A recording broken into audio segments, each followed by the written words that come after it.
In this video, I'm going to teach you how to check if your PlayStation 5 controller has drift. It's a very quick and easy process, so make sure to follow along. In this video, I'm going to show you two ways in which you will be able to check if your PlayStation 5 has any sort of stick drift or any problems related to the buttons. So, for the primary method, and the one that I believe is the most accurate possible, you will need to connect your DualSense controller to a PC. This can either be done using a cable and one of the USB ports available on your PC, or alternatively, you can connect it wirelessly through Bluetooth by holding the PlayStation button and the share button simultaneously.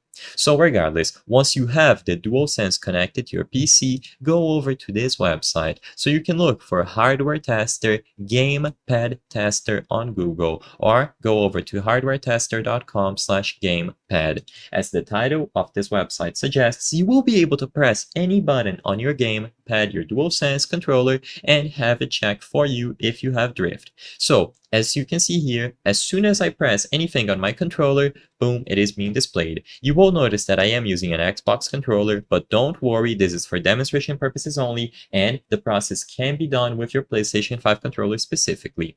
So in here, all that you have to do is press all of the buttons. Make sure that all of them are working, but most importantly, if you want to check for drift, what you have to do is move the joysticks around. So gently move them, see the dead zones, see if they are being registered. So as you can see, if I push it all the way up, axis 1 over here should say -1 as it does, and if I push it down it should say 1. If I push it to the left, this one is going to change, and so on. So basically, give it a spin, make sure that everything is working, and then let go. If you notice that there is still a little bit being registered, such as this for example, then it means that your controller has drift, because once you let go of the joysticks, they are still being registered as inputs. So if you notice that the number is not set to 0 or an extremely low amount like this 00002, it could mean that your controller has noticeable drift.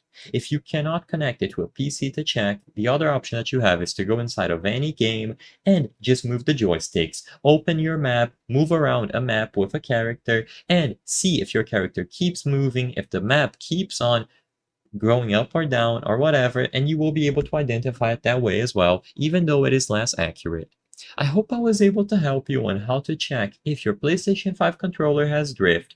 If this video helped you, please be sure to leave a like and subscribe for more quick and easy tips. Thank you for watching.